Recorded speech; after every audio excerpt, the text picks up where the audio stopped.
같이 사도신경 하심으로 우리의 신앙을 고백하시겠습니다.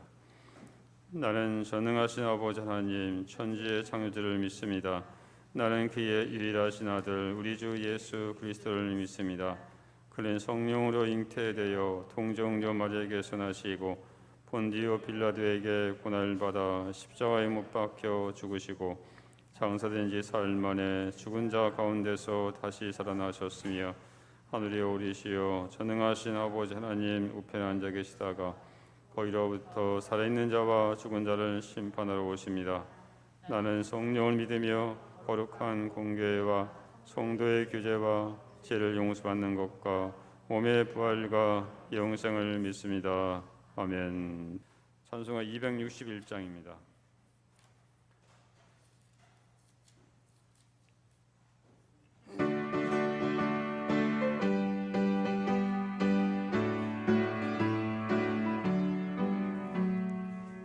세상의 모든 죄를 맡기시는 주의 보혈 성자 예수 그 귀한 피 찬송하고 찬송하세. 주님 앞을 멀리 떠나 길을 잃고 헤맬 때에 나의 뒤를 따라오사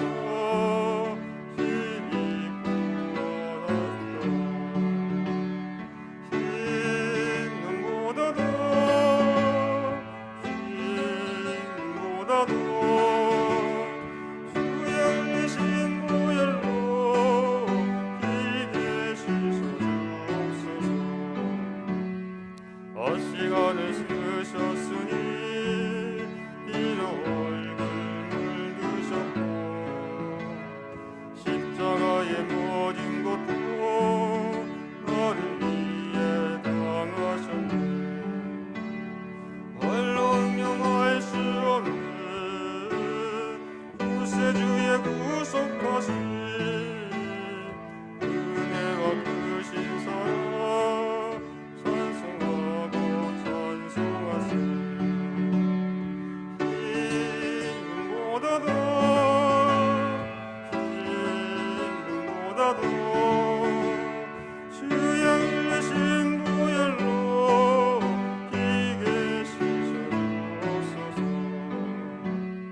아버지를 멀리 떠나 다른 길을 저버리고 여러 가지 제약으로 수험같이 되었으니 물 같은 것 가지고는 씻을 수가 아주 없네. 주여 귀한 고백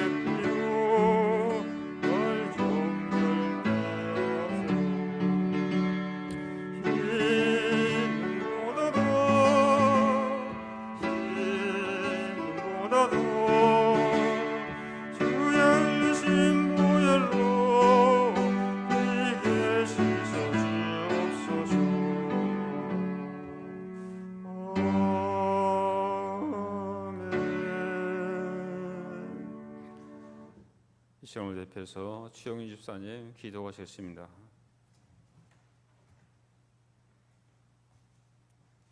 다 함께 기도드리겠습니다. 하나님 아버지, 한 주간도 지켜주시고 돌보아 주시고 은혜 베풀어 주심을 감사드립니다. 오늘도 거룩한 주일을 맞아 하나님 앞에 나와 찬양과 영광을 하나님께 올려드립니다. 7월의 첫째 주 첫 시작을 맥주 감사주일로 지킬 수 있음에도 감사드립니다.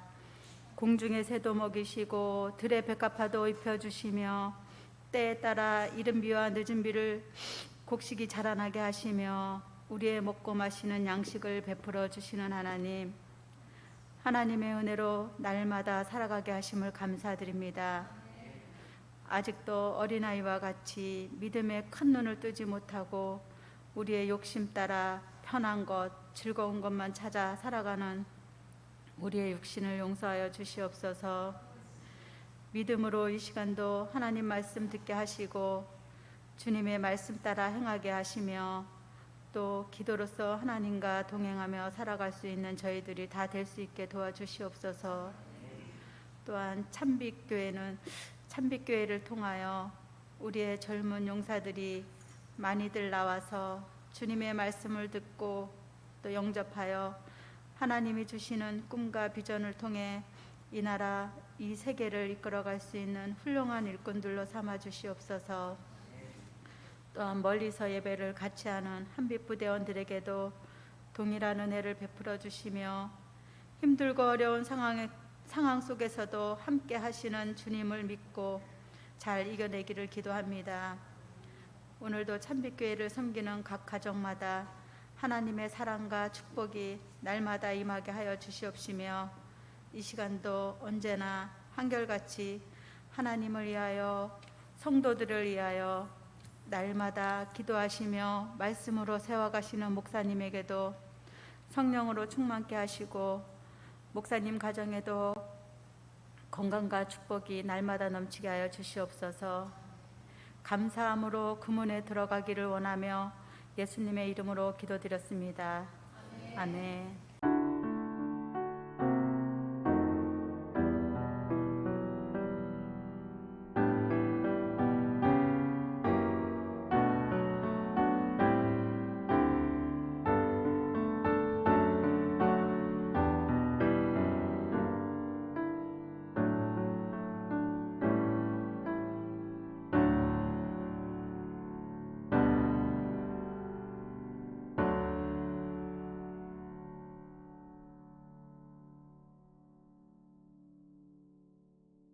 오늘 하나님께서 우리에게 주신 말씀은 출애굽기 23장 14절부터 17절 말씀입니다. 출애굽기 23장 14절부터 17절까지 보겠습니다. 우리 한 절씩 교독하겠습니다. 너는 매년 3번 내게 절기를 지킬지니라.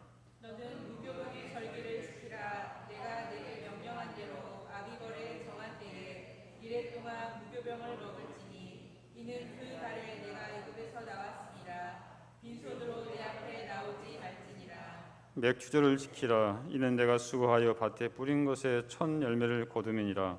수장절을 지키라. 이는 내가 수고하여 이른 것을 연말에 밭에서부터 거두어 저장함이니라. 내 모든 남자는 매년 3번씩 주 여호와께 보일지니라. 아멘. 자, 오늘은 무슨 날이죠? 맥주감사주일. 맞습니다. 또 한편으로는 뭐냐면 생일이죠. 무슨 생일이 누구 생일인가? 예? 또 교회 또 생일이죠 이렇게. 오늘 우리 그리스도인들은 참 생일이 좀 2번입니다. 그래서 한 번은 내가 이 땅에 태어날 날이고 또 한 가지는 또 영적인 생일이라고 이렇게 할 수 있습니다.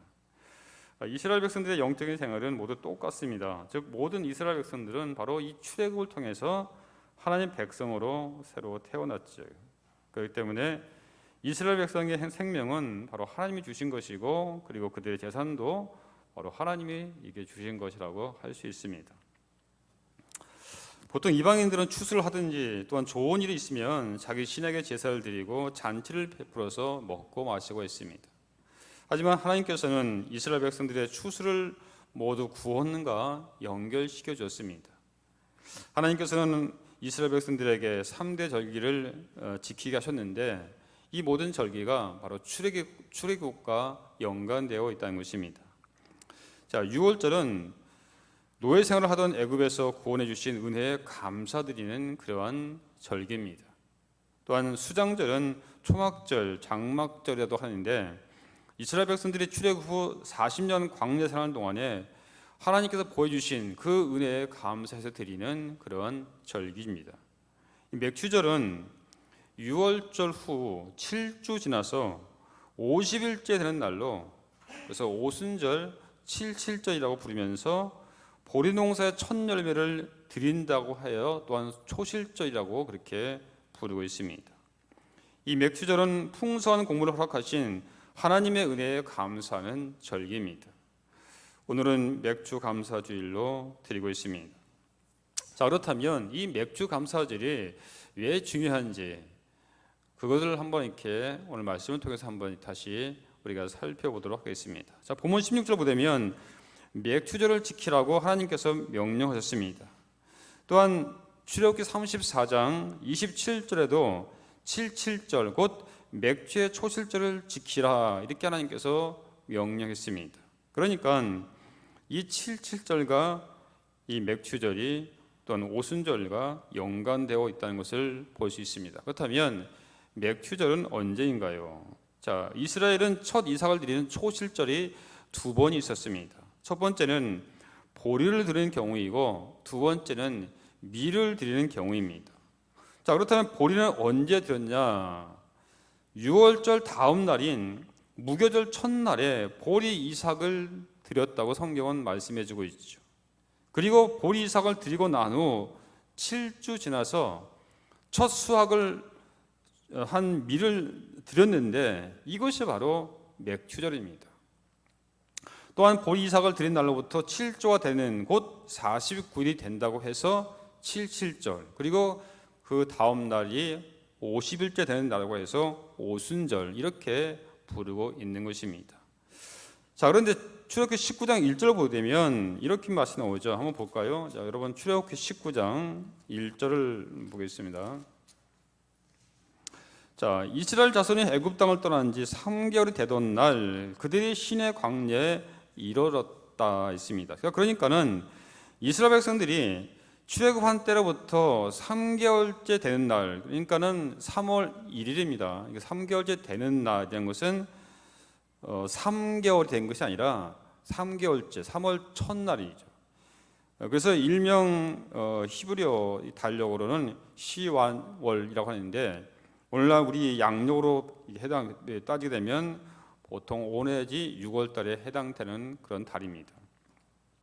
자, 여기서 주목할 것은 이 문장이 히브리 원어로 보게 되면 무엇이인이라가 아닌 곧장 제3월로 시작한다는 것입니다. 3월 1일 날 이렇게 해당된다는 것이죠. 자, 이것은 이전 내용들과 다른 시작을 알리는 것이며 독특한 주제의 시작과 서막을 암시하는 것입니다. 히브리 원문에는 새로운 달을 의미하는 것으로 그렇게 나와 있습니다. 이것은 이스라엘의 새로운 출발점을 알리는 것입니다. 다시 말씀드려서 하나님과 이스라엘 간의 새로운 시작을 위한 출발이 시작됨을 암시하는 것입니다. 이 달에 이스라엘 백성들이 시내 광야에 이르게 되었습니다. 그러니까는 출애굽한 지 이스라엘 백성들이 출애굽하기 전에 6월절 지냈죠. 자, 6월절 지나고 나서 출애굽한 후에 2달 만에 바로 이스라엘 백성들이 시내 광야에 이르게 되었던 거죠. 그러니까 6월절 지나서 50일째 되는 날에 바로 여기에 이르게 됐던 것입니다. 애굽에서 6월절을 지난 후 이스라엘 백성들은 니산월 2주, 이야르월 4주, 그리고 7주째에 바로 이 시내 광야에 도착하게 된 것입니다. 한마디로 즉 50일이 된 것이죠. 70인역에는 3월의 첫째 날로 언급하고 있습니다. 이날의 시내 광야에서 이스라엘 백성들은 정식으로 언약을 통해 하나님의 백성이 되며 율법을 받은 것입니다. 그렇기 때문에 이 첫 맥주절은 바로 하나님의 말씀을 받은 날입니다. 자, 19절 3절을 보겠습니다. 출애굽기 19장 3절을 보면 모세가 하나님 앞에 올라갔다 있습니다. 왜 올라갔습니까? 율법을 받기 위해서, 하나님의 말씀을 받기 위해서 바로 이 모세가 바로 시내산에 올라간 것입니다. 그리고 20장 이하에 보면 우리가 알다시피 십계명에 대해서 나오고 또한 율법에 대해서 규례에 대해서 하나님께서 보내면 앞으로 이스라엘 백성들이 가나안 땅에 들어가서 어떻게 할 건가에 대해서 그 법을 바로 말씀이죠. 이 말씀을 바로 이렇게 주는 내용이 20장 이하에 계속 나오고 있습니다. 그러니까 이 맥주절은 이스라엘 백성들이 하나님의 말씀을 받은 날이요 하나님과 언약을 맺은 날이라고 이렇게 할 수가 있는 것입니다. 그렇다면 하나님께서 이스라엘을 출애굽시키신 이유는 바로 언약을 맺게 하려는 그러한 목적이 있던 것이죠. 자, 19장 3절 보면 야곱의 집이라는 단어가 나오고 이스라엘 자손이라는 단어가 나옵니다. 그렇다면 야곱은 무엇이고 이스라엘은 무엇입니까? 우리가 알다시피 야곱이라는 이름은 바로 회개하기 전의 이름이고, 그래서 이 뜻이 뭡니까? 간사하고 교활하고 깨가 많고 속이기 잘하는 그런 죄 많은 인간의 그런 모습이죠. 이스라엘이라는 이름은 야곱의 야복 강가에서 하나님을 만나 깨어지고 부서지고 난 뒤에 얻은 이름이 바로 이스라엘입니다. 이 뜻은 바로 승리자죠. 이 승리라는 이름을 새로 얻은 것입니다. 그러니까 회개하고 난 후에 얻은 새 이름이 바로 이스라엘입니다. 오늘 하나님의 언약 백성이 되기 위해서는 우리도 새 이름이 필요합니다. 새 이름을 하니까는 김 씨를 이 씨로 바꾸라는 말이 아닙니다. 법적으로 개명하라는 의미도 아니죠. 여기서 말하는 새 이름이란 예수 그리스도의 보혈로 씻겨진 이름을 말하는 것입니다. 새로운 피조물로 태어난 이름, 하늘나라에 가서도 통할 수 있는 이름이 바로 필요하다는 것입니다. 오늘 많은 사람들이 교회 다니면서도 한 번도 새 이름을 얻은 적이 없이 평생 교회 다니고 있는 사람이 있습니다. 껍데기만 가지고 교회 생활을 하고 종교 생활을 하다가 영원한 지옥 불못으로 떨어지는 불쌍한 사람들이 너무나 많습니다. 저는 몇 년 전에 성지 순교를 하면서 안타까운 모습을 많이 봤습니다. 예루살렘 여행 중 마지막 코스가 비아 돌로사, 이 뜻은 예수님이 십자가를 지시고 골고다까지 가셨다는 그런 길로 해서 골고다까지 가는 그런 코스였습니다. 그 길 좌우에는 온통 장사꾼들이 들끓었습니다. 물론 이해가 되죠. 그 길을 걸어서 마지막 골고다에 이르니 그것은 로마 카톨릭 히랍 정교회 그리고 콥틱 교회가 나누어서 서로 가난하고 있었습니다. 마치 그것은 각종 우상의 천국 같은 그런 모습이었습니다. 이상한 옷을 입고 향을 피우고 지팡이 같은 것으로 바닥을 쾅쾅 치는 이협적인 행동을 하고 있었습니다. 종교의 모양은 있으나 생명은 하나도 없었습니다. 그것을 보고 분노가 치밀어 올랐습니다. 이것은 모두 수박의 속을 먹을 생각하지 않고 껍질을 잘 갈고 닦고 핵질해서 보존한 것 같던 어리석은 그런 행동이라고 할 수 있습니다. 그들만 그런 것이 아니죠. 예수 그리스도의 생명, 영원한 생명을 얻지 못했으면 우리도 차이가 전혀 없다는 것입니다. 예수 그리스도의 말미암아 영생을 얻은 자만이 새 이름을 가진 사람입니다. 그래야 하나님의 언약 백성이 될 수가 있는 것입니다. 그렇다면 여러분들은 새 이름을 가지고 있습니까? 예수 그리스도로 말미암아 거듭난 그런 체험을 하셨습니까? 여기 앉아있는 모든 분들은 새 이름을 얻어서 하나님과 영원히 함께 하시기 바라겠습니다. 또한 하나님께서 이스라엘 불러 그들과 언약을 맺은 데는 목적이 있습니다. 아무 이유나 목적 없이 그냥 맺은 게 아니죠. 자, 출애굽기 5장 19장 5절 6절을 한번 볼까요? 자, 출애굽기 19장 5절 6절입니다. 자, 우리 한번 같이 읽겠습니다. 시작.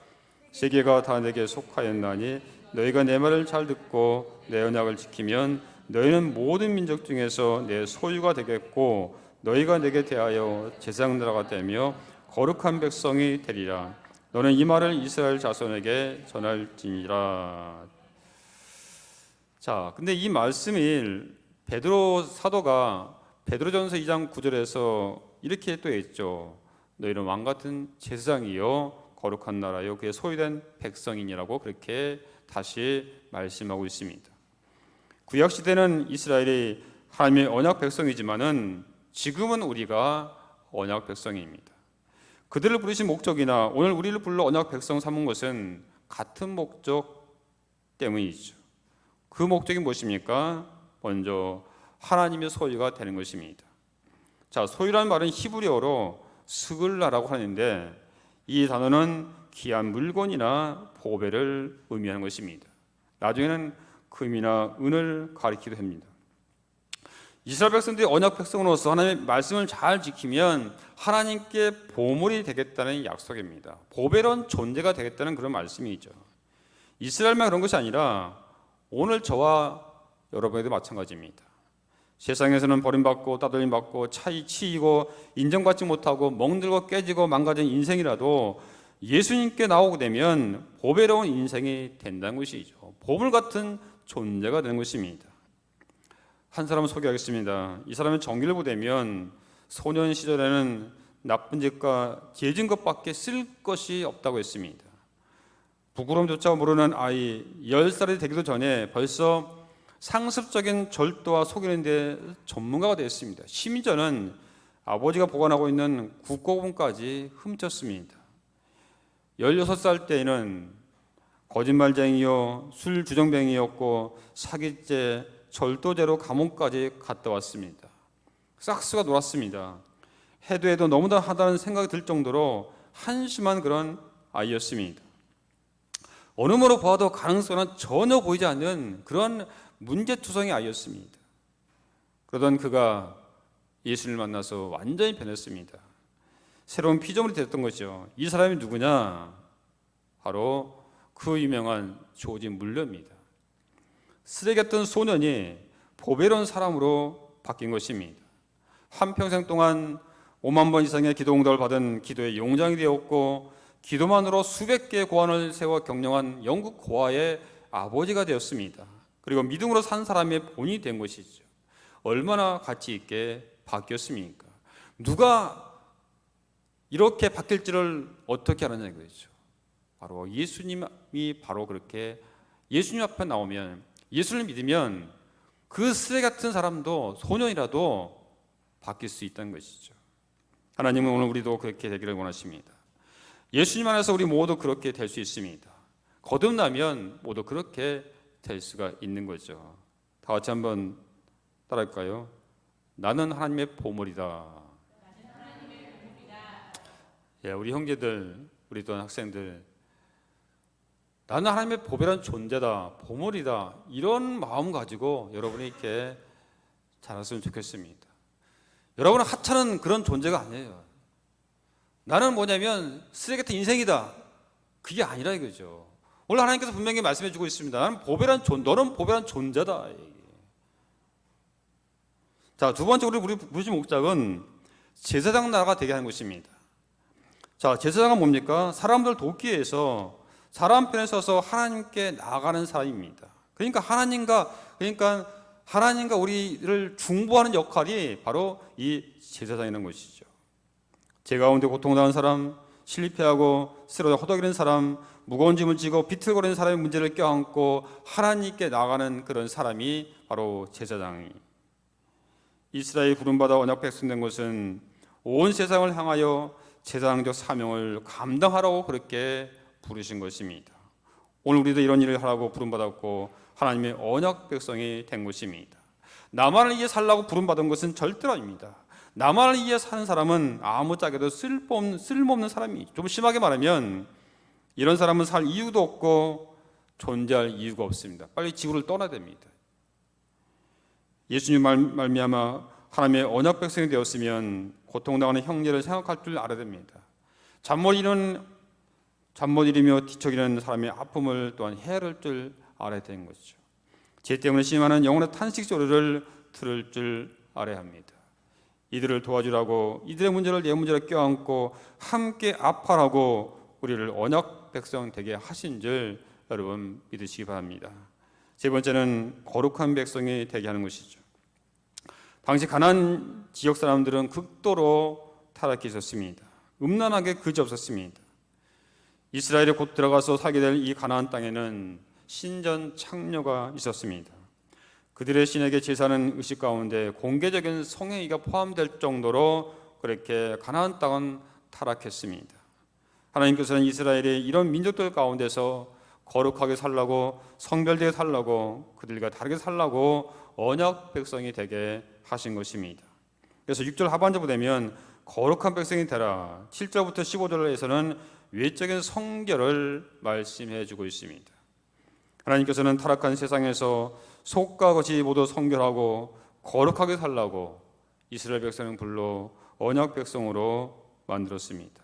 이것은 오늘 우리라고 다르지 않습니다. 이 시대 하나님의 언약 백성은 바로 우리 된 것입니다. 우리가 살고 있는 지금 이 시대는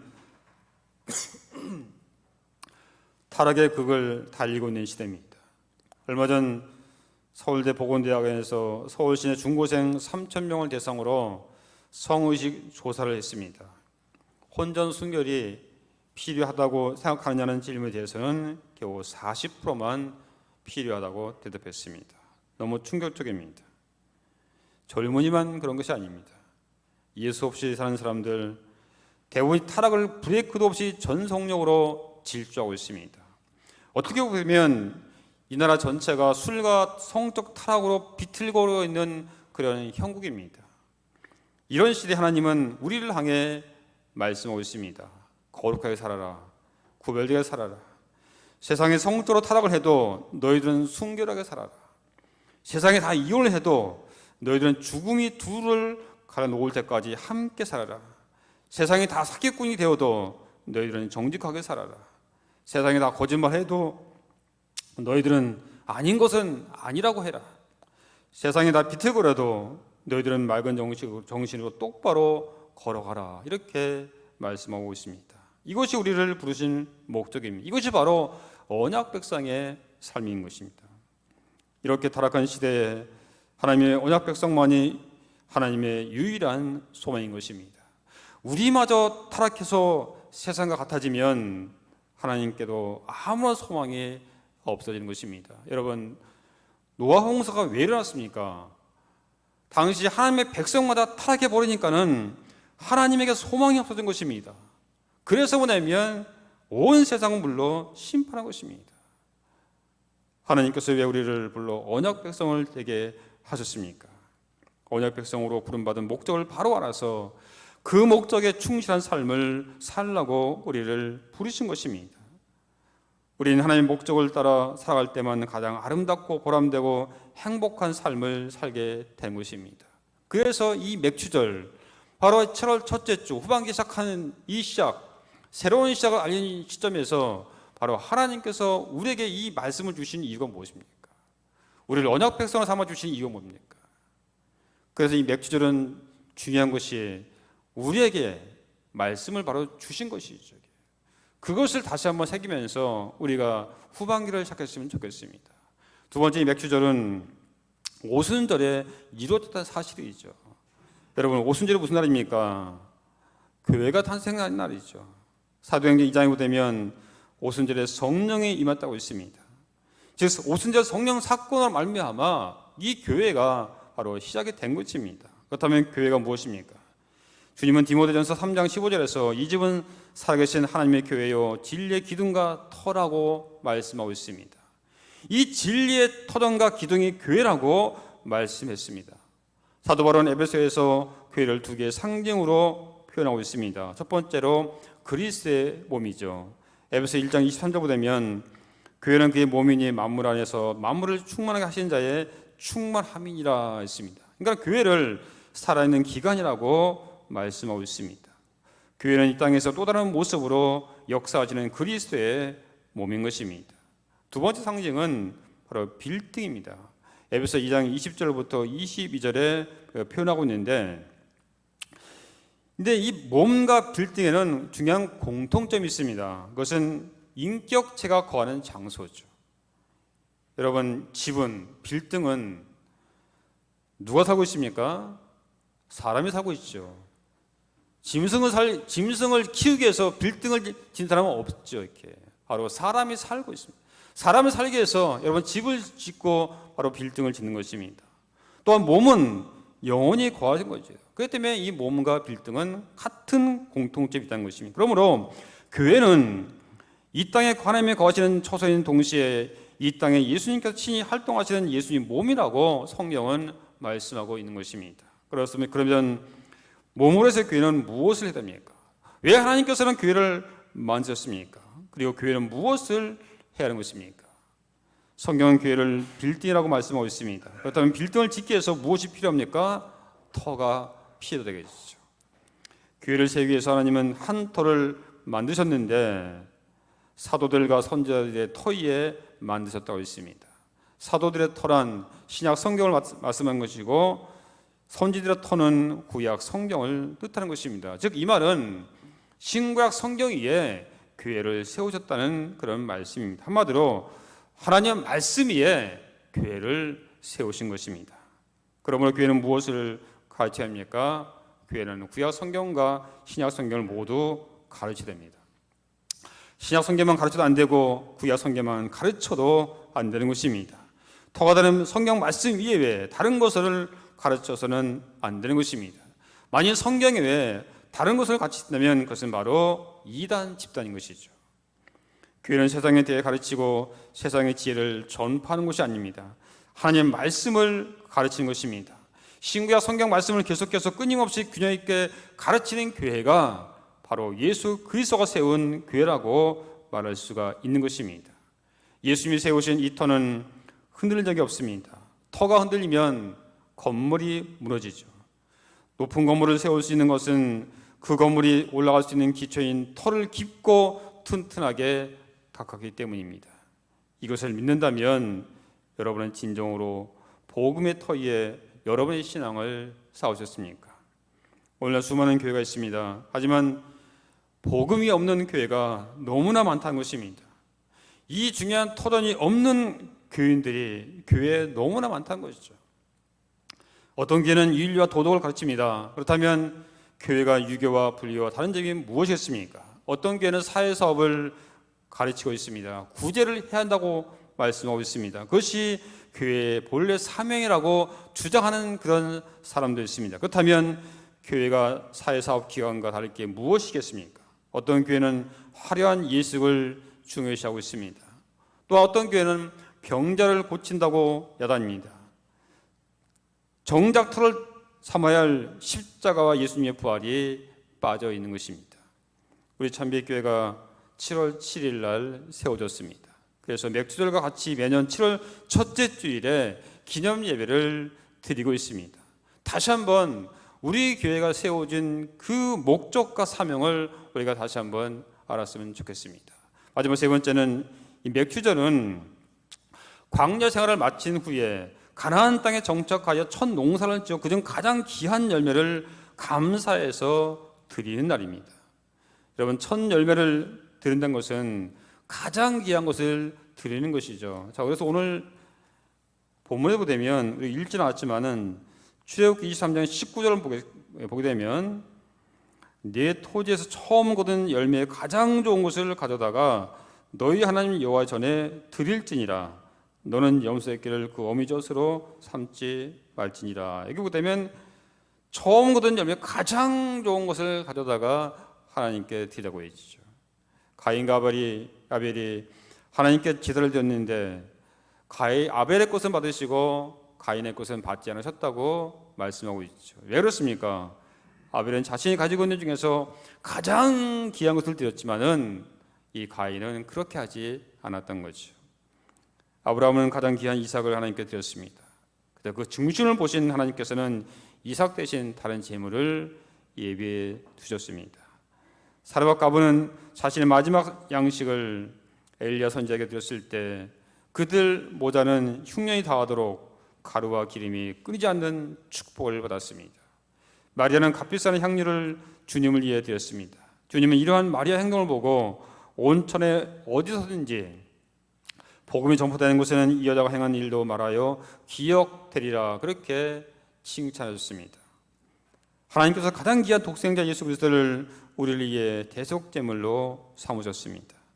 사랑하는 여러분, 이처럼 자기가 가장 귀한 것을 드릴 때 하나님 그 중심을 보시고 복을 주신다는 사실입니다. 혹시 여러분 중에 예물 드릴 때 10,000원 드릴까 5,000원 드릴까 1,000원 드릴까 하며 갈등을 하는 분도 혹시 있을지 모르겠습니다. 커피 한 잔도 4,000-5,000원 하죠. 커피 한 잔 먹는 것은 아까워하지도 않으면서 하나님께 드린 것은 매우 인색하다는 것입니다. 감사하는 만큼 행복할 수 있다는 사실입니다. 이런 점에서 이 맥주감사절은 한 해 한가운데 서서 지나온 시간들과 그 열매들을 감사하며 남은 6개월을 위하여 마음과 신앙을 주신다는 의미에서 영적인 유익과 의미가 있는 날이라고 그렇게 할 수가 있습니다. 지난 6개월 하나님의 은혜 가운데 지내고 계신 것을 여러분 확신하십니까? 그동안 하나님께서 여러분의 보호자가 되어주시고 공급자가 되어주시고 모든 것이 되어주신 것을 여러분들은 확신하십니까? 그렇다면 앞으로 6개월도 하나님의 은혜 가운데, 하나님의 보호하심인가 인도하심인가 섭리하신 가운데 은혜의 시간들로 흘러가지 않겠습니까? 그러므로 더욱 말씀을 가까이 하시고 교회를 사랑하시고 나의 삶이 무엇인지, 그리고 자신의 것 중에 최고의 것을 하나님께 드리는 우리 모두가 됐으면 좋겠습니다. 기도하겠습니다. 은혜로우시고 자비로우신 아버지 하나님 감사합니다. 오늘 맥주 감사주를 맞이해서 전반기를 다시 한번 돌아보고 후반기 시작하는 이 첫 주일 첫 예배를 또한 주님께 드리게 하여 주심을 감사드립니다. 아버지 하나님, 오늘 맥주 감사절의 의미를 다시 한번 되새겼습니다.